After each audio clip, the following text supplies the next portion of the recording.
Before we dive in, let's kind of just check in with how you are and like what's your internal weather today? How are you feeling today before we get going? Oh, do you know what? I'm feeling excited. I'm feeling really excited, Adam. Thank you. And how are you? Well, I'm good. But okay, this is our first podcast back in a while, so I'm excited. But you've got a reason to be particularly excited. In fact, your book's out this weekend, all about It's out. selfishness. It is. It's 2 years in the making. She's finally waiting in the wings, ready to be revealed. And for the first time, Adam, I had the opportunity to voice the audiobook as well, which there are lots of love notes in this book. So I loved having the opportunity. She's not going to be just in your hands. I'm going to be in your ears as well. So a really beautiful opportunity. So what made you think that this was the right time to release a book like this? The selfishness in the title. Yeah. Now, can we start with the title first? Yes, of course. Go for it. Because I'm aware that this how to be selfish. You know, I think we recoil when we hear the word selfish. No one wants to be a selfish asshole. Okay, and this book is not about encouraging anyone to be stingy, miserly, uncaring, greedy, inconsiderate. That's not what it's about. It's about self-advocacy. I didn't call it that because, you know, self-advocacy is not going to turn anyone's head. Selfish makes us all, you know, go, what on earth is she saying, right? I needed to write this book because I am seeing a pandemic of not enoughness in my consulting room, on the mat when I teach. I'm seeing it steeped through the comments on my social media posts. There is this huge feeling of we're not worthy of nourishment and care. So I wanted to write a book that would help us understand why we feel so phobic of being seen as selfish and how that is a huge barrier to not only us taking care of ourselves, but also us receiving the love and support that we all need, because people need people. Was selfish ever a dirty word for you? And if so, when did it change? What changed it? Oh, it changed in the process of writing this book, because I see this as how to be self-ish. I want people to reclaim the right to self. And I've always loved the word self. Now, obviously, I've been talking about self-care for the last decade. But even there, I think we've become so phobic of being seen as selfish that people don't even want to do self-care because it feels too closely tied to selfishness. And I've seen people say, let's rebrand it. Let's not call it self-care. Let's call it energy management. And I'm like, no, I want to reclaim the right to self. I want people to understand that it's okay to honor our humanity. And what's our humanity? It's the right to have feelings and needs. Because that's so different to what I thought when I read the title of the book. Just the title. Because it threw me back to a philosopher I read when I was 18, a work called Atlas Shrugged by Ayn Rand.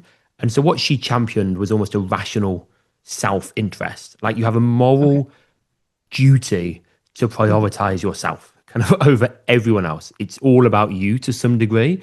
And her argument in her fiction piece was, you know, it was all about this tycoon that was getting richer and richer and richer. And the idea was that if you take away his right of being as rich as he possibly wants, he'll stop working and all the great minds will stop working.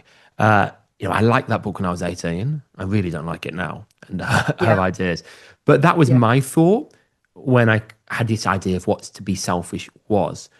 So what's your take on how a modern person who is very like me, a bit conscious of that word, particularly perhaps in the wellness industry where you are supposed to give of yourself to serve, how would you persuade them that to be selfish is not perhaps what they think it is? Okay. So to preface this whole conversation, this book is written for people who couldn't be selfish if they tried. Okay. So we're talking people who find it very difficult to accept offers of help, to voice their opinion, to rest, to relax. Yeah. People who apologize literally for being on the pavement. That's who this book is written for. English people, basically. Sorry. So I'm so sorry. You know, someone bumps into you in the supermarket with their trolley and we say, oh, sorry. You know, we literally apologize for our existence. So I was in Nepal. Sorry to interject. It's a funny little anecdote. I was in Nepal for a while when I was younger, and the host family, he counted how many times I said sorry or thank you while I was there, and Yeah. it was obscene. Like, the number I said it in Yes. 24 hours was absolutely crazy. And it's, yeah, Yes, it's such an English thing, isn't it? it is, because we have been conditioned to revere selflessness. Mm.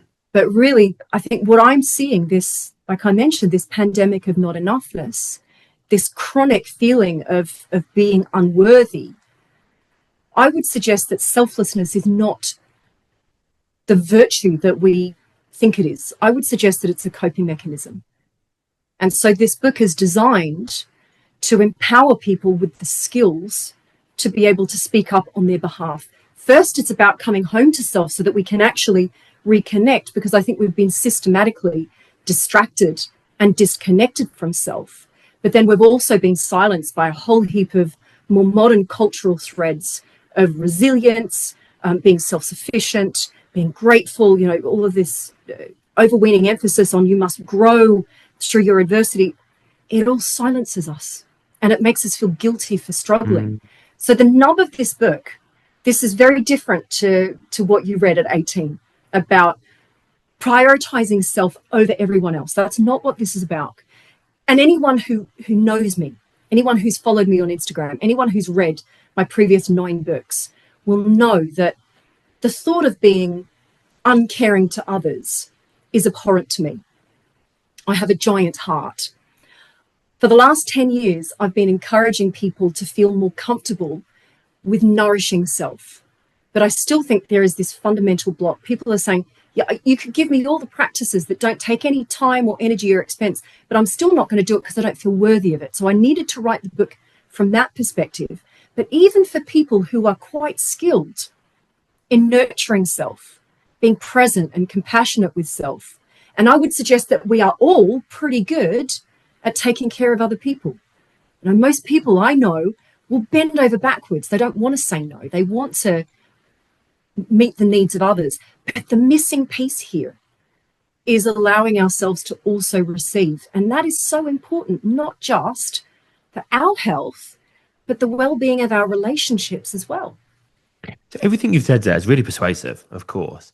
But someone could hear it and think, okay, that's a nice idea, Yeah. a nice concept, and I'll try some of the 7 steps that you're going to introduce, maybe at some point. Do you think sometimes it requires something to go wrong due to being selfless for a It could change to do. happen? And have you had It could do. do you have an example of that personally, or anyone you've worked with? Totally. Absolutely. Yeah. I can share from my own lived experience. So for me, I became a mum at the same time as my father experiencing motor neurone disease. Now, it was never diagnosed in his lifetime. So he had a breathing failure when I was 40 weeks pregnant with my firstborn. And there was no diagnosis. He survived for 15 months. So you can imagine what life was like in this huge collision of life events. That's where I learned firsthand that this drive to be selfless was actually interfering with my ability to mother as I aspired to, or to be the daughter that I aspired to. I learned really quick smart that my depletion served no one, and actually my replenishment served everyone. And it wasn't just take better care of myself. It was, I had to get really skilled in saying to friends and family, do you know what? I need help. I need support. Please, can you help me in this way? Can you do this? Can you sit with me? Can you help me, getting really granular? So it was that experience of, if I didn't learn the skills of self-advocacy, honestly, I wouldn't be here anymore. It was literally a matter of survival. But I would hope that people don't have to experience, the best description I can give there is energetic bankruptcy. The first part of the book is walking everyone through why we've come to associate even turning attention inwards with being something that's shame-inducing. Because so many conversations I have, Adam, and I'd be really curious to hear what you encounter, when people are describing what they're doing when they feel selfish or when they feel guilty, they're not actually selfish actions. Resting is not selfish. Turning down an invitation is not necessarily selfish. Saying no or pushing back on a business deadline is not necessarily selfish. Being selfish is where you are only thinking of self to the detriment of others. What we're talking about here is self-advocacy, where we're becoming skilled in identifying our feelings and needs, and we're voicing those so that we can better pace ourselves, so that we can show up as we aspire to. So the two are really different things. When we think of selfishness, I'd like to get clear on then how we can become more selfish. But before we do that, I'm going to maybe talk about some of the kinds of selfishness I think I encounter in the yoga world and wellness world. Maybe I'll give a few and you can kind of evaluate them a little bit. So one is, I guess, the noble kind of selfishness. The one that says, I won't let anyone down. I won't let my family experience a burnout that I'm going to experience. I'm going to get through it and serve the family, as it were. I guess that's one. So let's say the noble selfishness.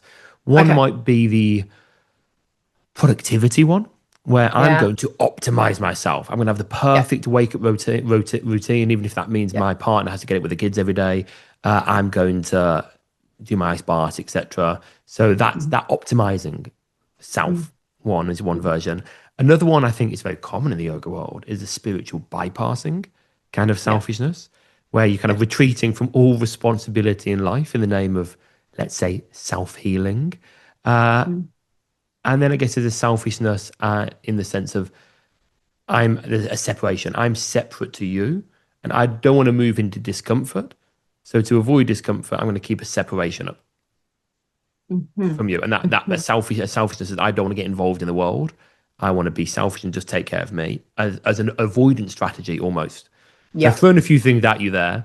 Yeah. What are your takes on that? Those brands of selfishness. I would be suggesting we want to move away from that. Okay. Yeah. What we want to move towards is just an understanding of we need to come home to self. Yeah. For most people that I work with, they're so fixated on meeting the needs of others, meeting the deadline, being this perfect version of this. The issue there is it's just not sustainable. You can't keep all the people happy all the time. No. And if your worth is contingent on keeping all the people happy all the time, we are going to reach a state of either we're disappointing others and then we're crippled by the disappointment we feel in ourselves, or we're going to reach a state of burnout. So what I'm talking about here is a sense of balance. And we can only achieve that. And it's never going to be a perfect balance, right? But there has to be reciprocity. That's what I want to move towards. I want to move towards an understanding that we need to take responsibility and engage in healthy, life-giving habits. We want to keep being generous and loving and caring and being connected and present in this world.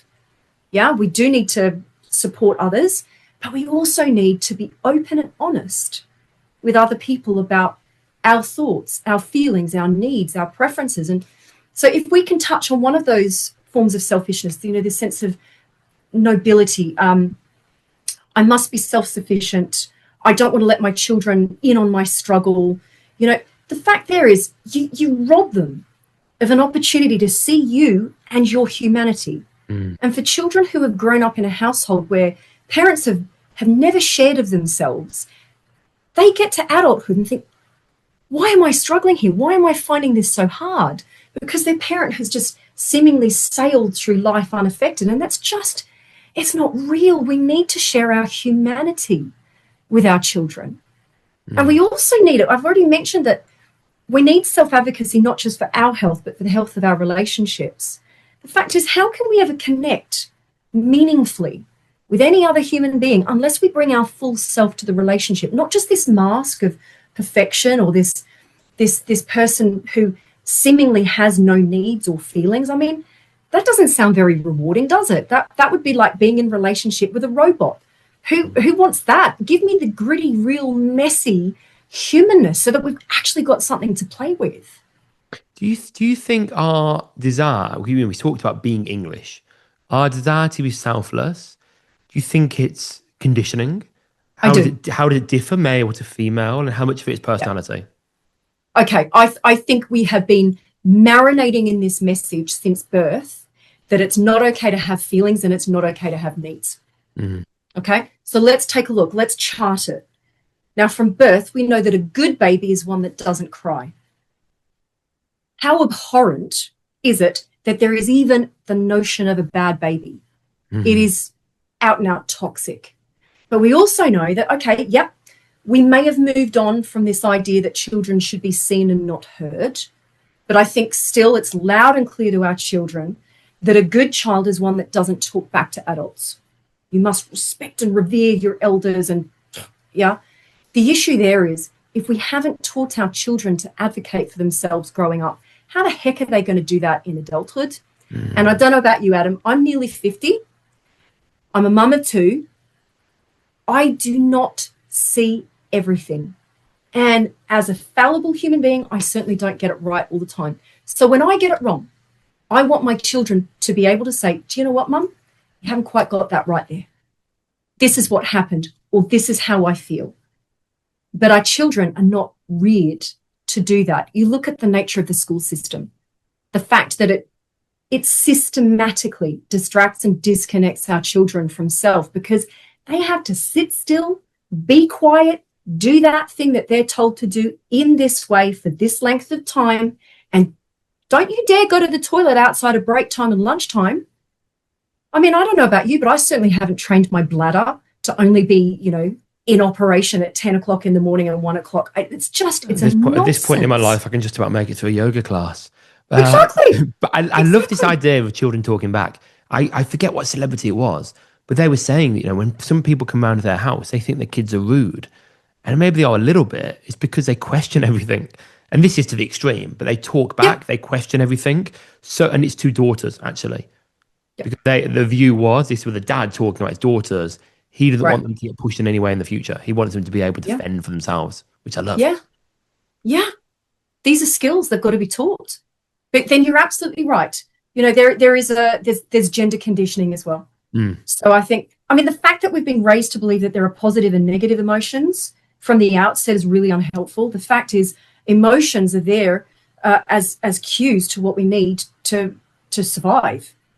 Yeah. So the fact that for boys, they're allowed to be angry, but they mustn't be sad, and girls are welcome to cry, but they mustn't be forthright or outspoken. They've got to be pliant and pleasant, and it's toxic either way.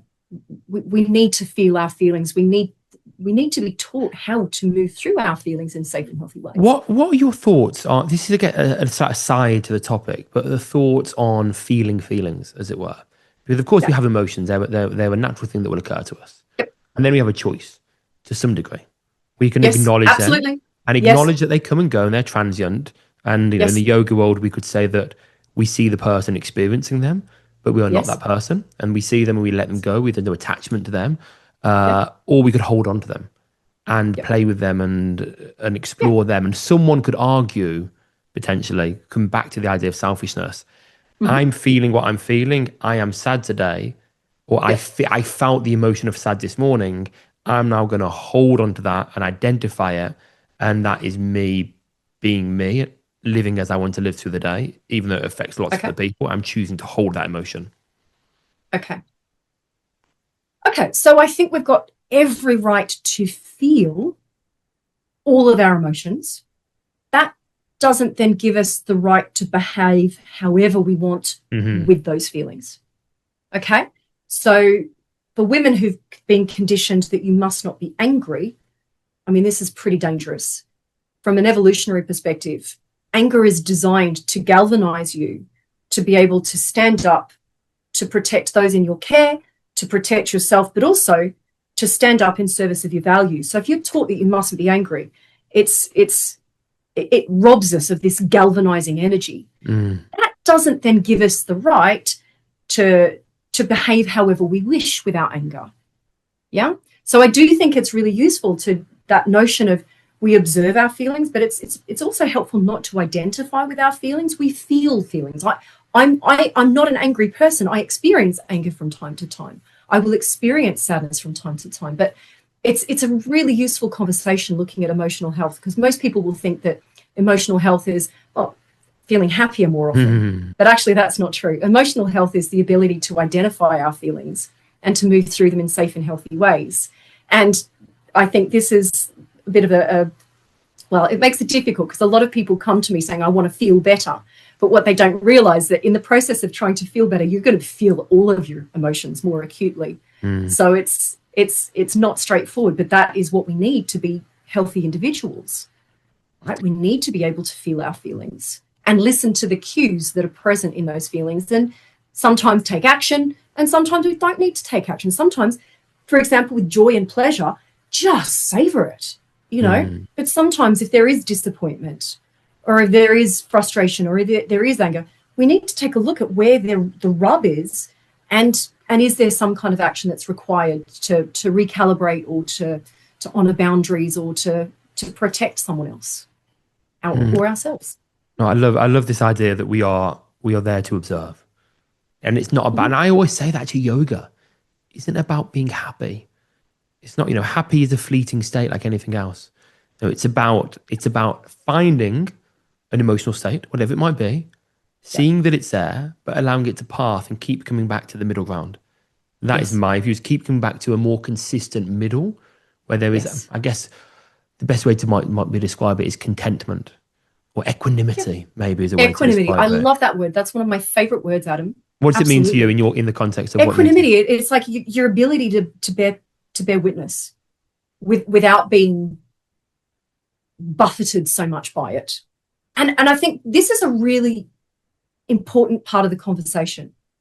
Another reason why we feel like it's not okay to have feelings and needs is that you look at the emphasis that's placed on resilience.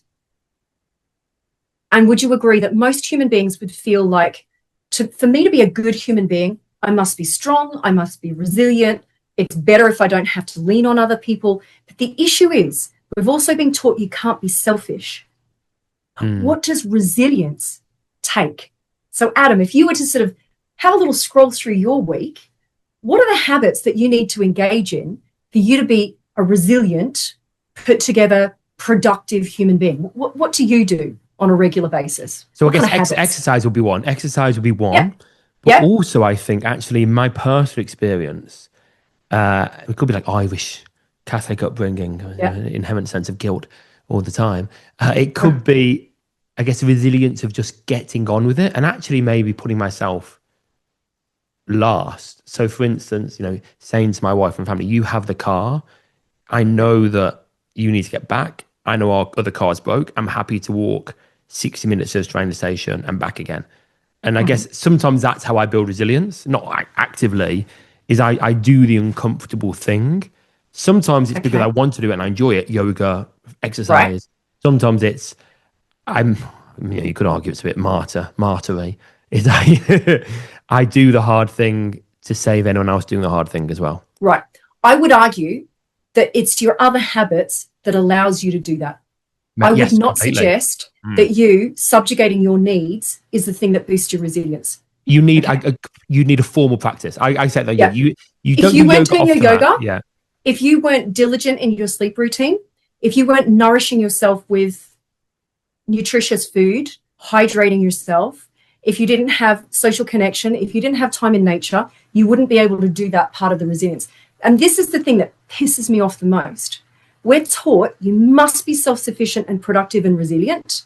Now, all of those things that you need to be that person, food, hydration, sleep, rest, movement, time in nature, but you can't be selfish. I'm sorry, we can't have it both ways. If you want me to be resilient, I'm going to need to be able to focus on self. And that's what this book is about. It's about healing our relationship with ourself. You've mentioned guilt. So many people feel crippling guilt that stops them from doing all of these things that would allow us to show up in the world as we aspire to, because we're told we mustn't be selfish. How much do you think, so we'll talk about, I guess, the steps forward for people here. How much of it, in terms of getting in the way, is it guilt versus, I guess, people letting logistics get in the way? Okay. I'd say it's more guilt.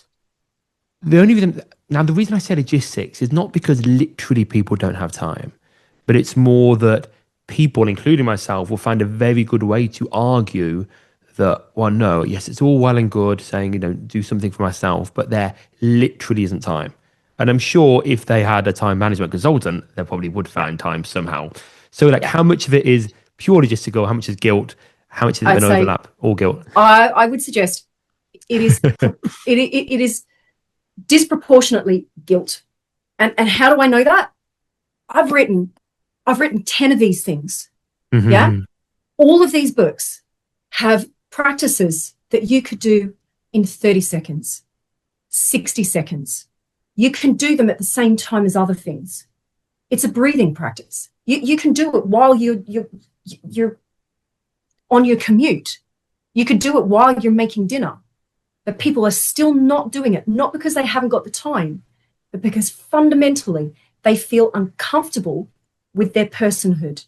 They feel uncomfortable with allowing themselves their basic humanity because we've been reared to say, push through, get on with it, don't focus on self, feelings and needs, superfluous, too much. What's wrong with you? Yeah, it's guilt. Do you work with clients that over time they've come to you because they've identified that actually, yeah, over the last few years I've abandoned myself, or they've actively been the villain in their own little self-care story? I would suggest that most of the people coming to me will say, I want to be a better parent. I want to be a better partner. I want to be more effective in my business. I want to be a better daughter. Is this constant striving? They feel like they're failing. What they don't realize is that they're failing at something that is humanly impossible to deliver. Mm-hmm. And the reason why is because what we've been asked to do is just, it's too much for any human being. Yeah, we've been raised to believe that you can't rest until you've cleared your to-do list. You can't take care of your needs until you've met the needs of everyone else. Yeah, that would be like saying to your car, once you've got me there, then I'll fill up the tank. Mm-hmm. It's an absolute nonsense. So what are some of the 7 steps that people can start to work towards? Is it physical first? Is it in their head first? Interesting. Okay. So with this 7 steps, there is a scaffolding. What we're doing is we're building skills and we're removing barriers along the way. So step 1 is I reclaim my mind. So this is all about looking at these self-limiting beliefs that are the obstacles to us nourishing ourselves or receiving support.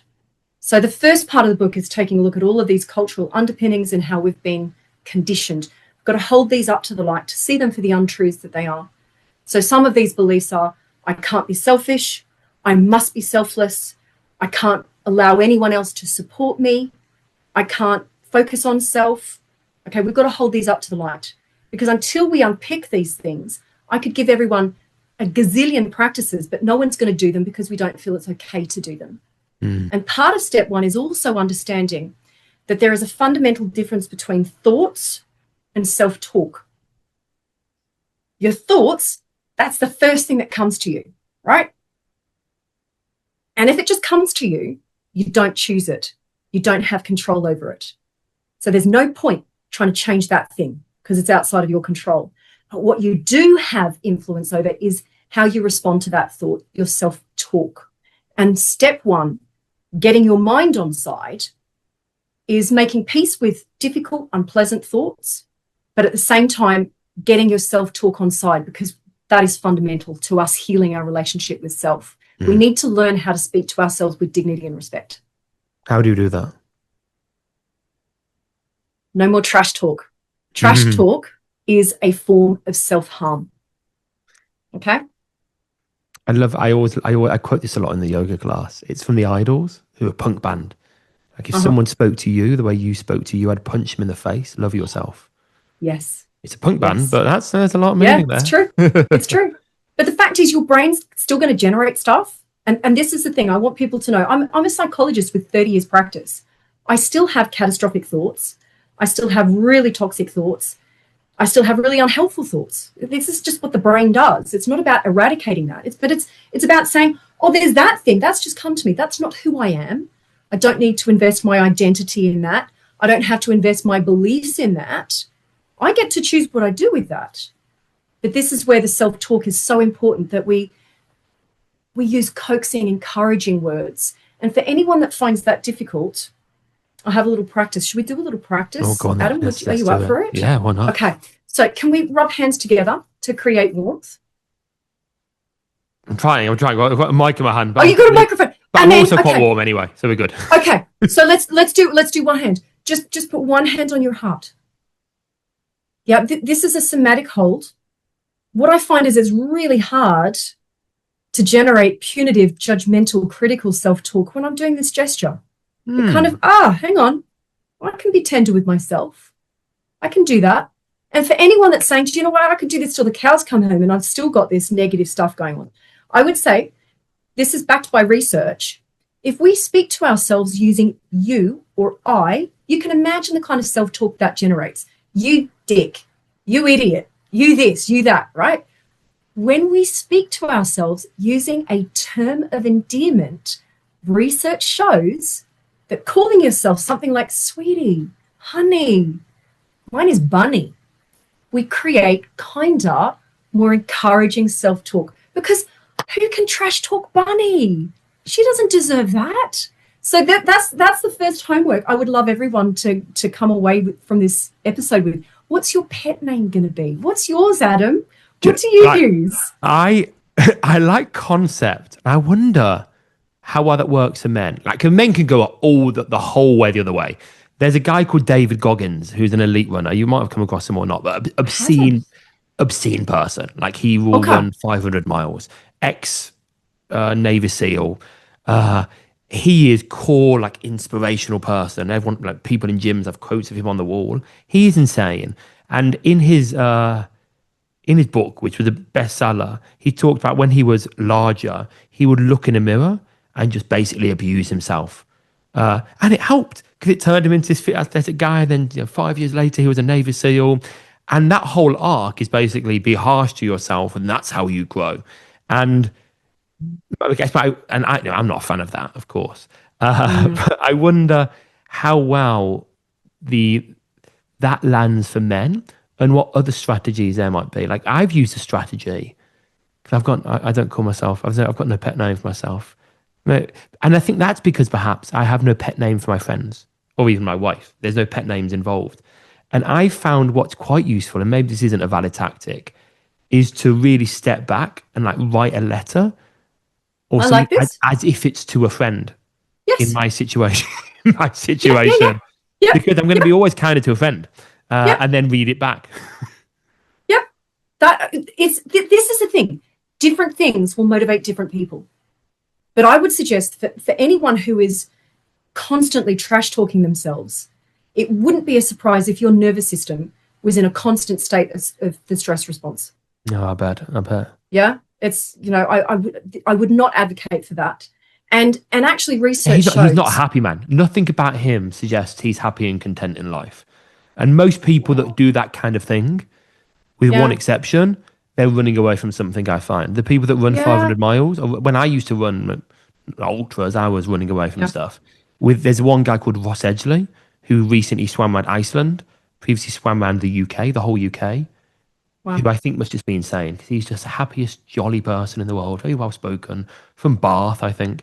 But beyond him, everyone else I've experienced in the inspirational world, especially for men, their nervous system, as you say, is probably shot to shit. Well, do you know what I think? I don't speak to my son any differently than I speak to my daughter. And I want my son to have access to a comforting part of himself that he has embodied by learning what it feels like to be comforted and cared for by me. Lovely. So I call him, he's my little honey bear. And I want him to know that he is deeply deserving of tenderness, just as much as my daughter is. But it's, it doesn't have to be a pet name. If that strikes a chord, we work with that, or we use a somatic hold, because that will help us cultivate kinder self-talk. Research actually shows that self-forgiveness helps us delay gratification and take action in service of our values far better than punitive words. So this whole notion, I think we've been raised to believe that get tough on yourself and that will garner better performance. Research doesn't bear that out. No. It might get, I can imagine it might create more objective success that can be Yep. viewed externally, i.e., more money in the bank, but Yep. not actually Or a happiness in faster of, marathon time. yeah, no, indeed. Yeah, I'm interested in peace. I'm interested in living with a sense of ease. I'm interested in helping people come home to self so that they can feel safe to be honest and open with other people, so that we can actually come together and support each other and actually share our humanity. That's what I'm interested in. Do you think this is an extreme example? So you talked about kind of fastest marathon time. Like, I myself, at a point in my life, was obsessed with marathons and looking good and low body fat and alike. Do you feel that there's an increasing rise in these kind of activities? Every other person doing a marathon now, high rocks, etc. Do you see any overlap between people doing these kind of activities, and being very obsessed with them, and it becomes very much their life, to the degree that it could become, they could say, well, it's my self-care, but then actually it almost is a form of Oh yeah. escapism, and then almost a Yeah, yeah. you could also argue then it is too selfless, or no, it's too, Or it's yeah, a too form of selfless. atonement. And maybe, You yeah, know, for some people I'm not it's worthy. punishment. And I would suggest that any of these practices that are designed to help you fit this ideal of, well, your body's meant to look like this, or this is what a good man or a good woman looks like. I would question whether that's actually self-advocacy. This is just whipping ourselves into shape for this ever-moving ideal. Which is, I Yeah. guess you So could say, it's selfless towards society. Society needs more people that look like this, or yeah, or maybe even yeah. selflessness towards a future partner that wants you to look a certain way. Or I like, think it needs to, at its heart, it's got to be nourishing. At its heart, it's got to be with our health and our well-being as the driving force, not because we're trying to prove our worth I or love that make up word. for some, perceived lack. I love the word nourish in that context. And maybe that's something we should all do. Like, step back and ask ourselves: are the activities that we're doing, even ones that are labelled as self care, are Yes. they actually nourishing us? Because I'm sure Is you've this encountered that. nourishing? Is it nurturing? And is it not only like nurturing in this moment, is it actually nurturing my future self? Hmm. Yeah. Because I've got to a point now at 48, I've got arthritis in my toes and I've got arthritis in my knee. And I had to make a really painful decision to give up running. Now, running for me, I love it. It helped me feel alive. But I had to be really honest with myself. If I keep doing that, is my 80-year-old body going to be grateful for that form of movement? And I Hmm. had to have a word with myself. It wasn't. And And there's a what's replaced grieving. it for you?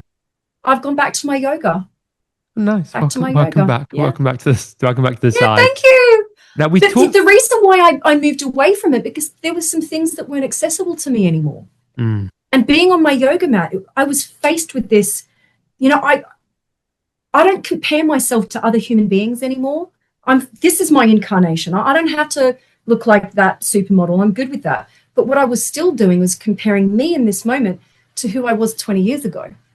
And there was a real mm. grief. There was a loss. I can't do a broken toe pose anymore because my big toe just doesn't have that flexibility. So for a long while there, like you said, sometimes our self-care is a form of escapism, because I didn't want to be faced with this new limitation because it was really painful. So there has been a real grappling with, I've got to come to a place of acceptance that this is where I'm at right now, and how can I meet myself with far greater tenderness and lovingly tend in a way that supports me now and supports the person that I'm becoming. Nice. We'll move on to some quick fiery ones now. So Okay. we've talked about the mind in a sense, and Yes. there was some physical stuff there as well. Yep. Is there any other physical tips you might give someone, or even just Absolutely. one activity they could do to connect? Yes. Can we just have a quick look at the 7 steps so we've got that Yeah, let's go through in them. Let's go completion? through the And then context. there's Yeah. one practice that kind of brings it all together. Oh, sounds good. Okay. So step 1 is I reclaim my mind. Step 2 is I reclaim my senses.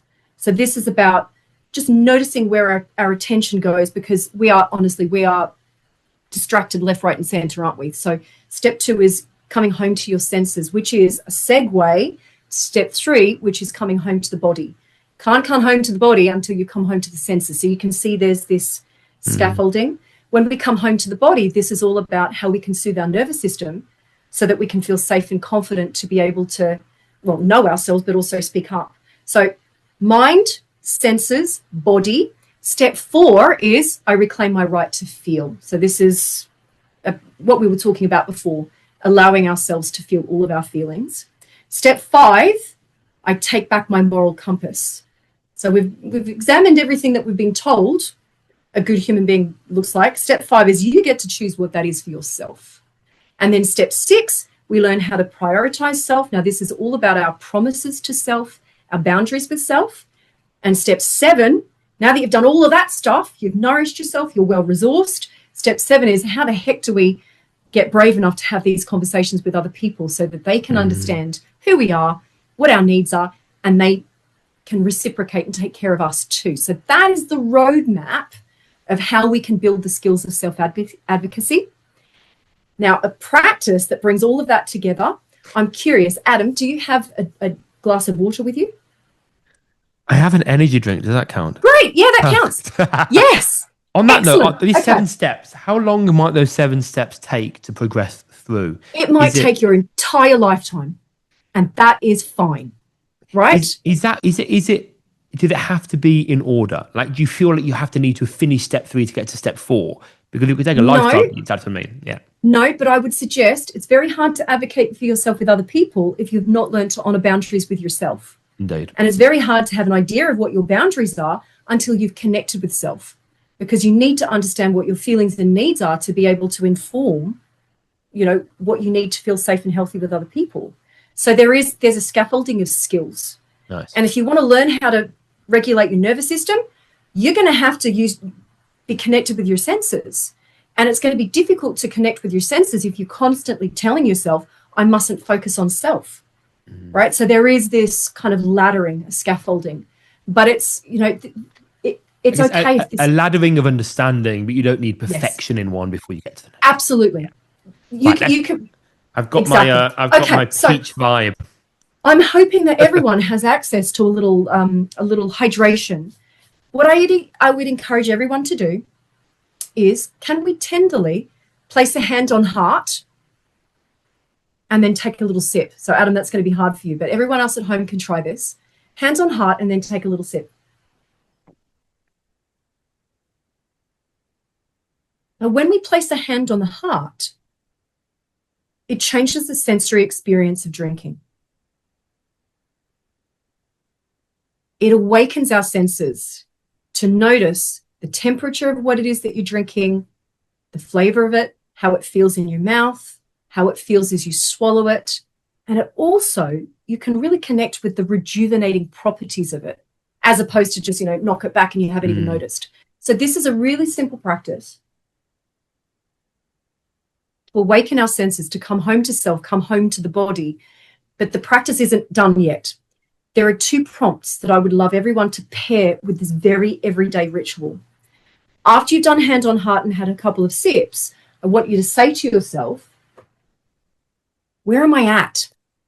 What's happening? What is going on right now? Where's my body at?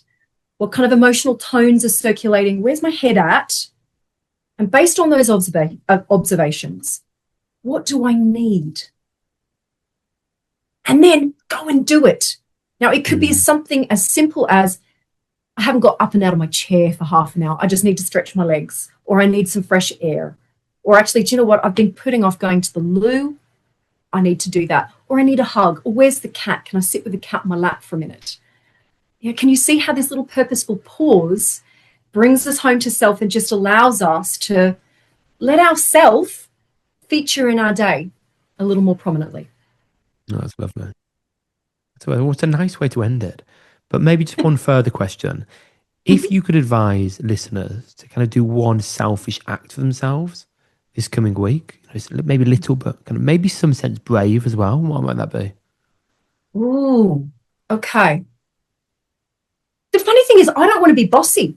I don't want to be dictatorial, because I want to flip it round. I want to flip it round and just I would invite people to say, if I was selfish, I would. Like, what would that be? Would it be prioritizing an early night? Would it be finally getting brave and saying to a friend, if there's been something that's bugging you for months, would it be finally just, how can you gently let that friend know, right? These things that we stop ourselves from doing. It could be something as simple as just actually lying down and doing that yoga nidra that you've been thinking about for the last 6 months. Yeah? What speaks to you? Because the thing about self-advocacy is it's meeting your needs. So my needs might be totally different from yours, Adam, but also my needs this afternoon will be totally different from what they are tomorrow morning. So I would just, if people need a salient practice, it would be, can we cradle our chin in our hands? And can we just say, do you know what, I'm here. What do I need? How can I be here for myself? Or how can I get brave and speak up so that some other human being can also meet my needs? Because we're designed to be a social animal. Like we're never ever going to be able to meet everyone else's needs. And also it's not about shouldering our burden alone. Sometimes we need the love and support of others. So making space for that. I love what you said there about the kind of negative questioning. What would being selfish look like right now? And you can use it for this purpose, and I've used it for business planning as well. Yes. Like, what would it like? Why aren't I? If I wanted to fail, what would I do? And do the opposite. That kind of thing. I love it. I really love it. So your book is out this weekend. Yeah, it's coming out next. It's coming out Thursday week. And the pre-order is available now, I'm sure, on Amazon and the like. Yep. Available for pre-order. Absolutely. Yes. Wonderful. Thank you so much for joining again. And of course, you can all listen to the previous episode that was recorded a few years ago as well, where we talked about, I forget which book it was at the time, but was it a festive book? It could have been a festive book. It wasn't Self-Care for Winter, was it? Can't remember. I think maybe it was. So perfect. Might have been Self-Care. Buy both of the books this time of year. Wonderful. Thank you so much.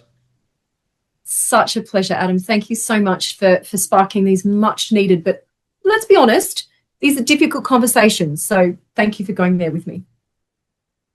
Cool. Thank you. Hopefully that took it to some, need that still, some like hopefully unusual places. I try not to replicate the questions you might have been asked elsewhere, although I'm sure there's some. That was really, like, we got to make it relatable. It's got to be like anchored in, this is something you've experienced, or this is something I've seen. That was a lovely weaving together. So thank you. Perfect. No. Thank you so much. And I think there's some really nice sound bites there as well. I try and listen out for little sound bites. So I think there's a good few little sound bites that we can utilize. Play with. Cool. Yeah. So the next step for me is edit it tonight. Create some little shorts. You'll see the whole new branding. I don't know if you noticed it, but there's it looks completely different now. The last branding was based on, for maybe 72 hours, I was really into skate culture and in 90s skate culture. And for some reason, I based my whole branding on 90s skate culture, and it stuck for 5 years. Whereas now the branding actually represents me a little bit more. Coming home to self. I love it, Adam. There it is. Indeed. So thank you so much. And hopefully we'll cross paths at some point. Holly says hi. I'm sure Holly would love to be in here as well, but kids and babies. Yeah, we'll do. Yeah, totally get it. Amazing. Well, have a great rest of the day, and Merry Christmas if I don't see you before then. Merry Christmas. Thank you, care. Adam. Bye-bye. Enjoy to connect with you. Take care. Bye-bye.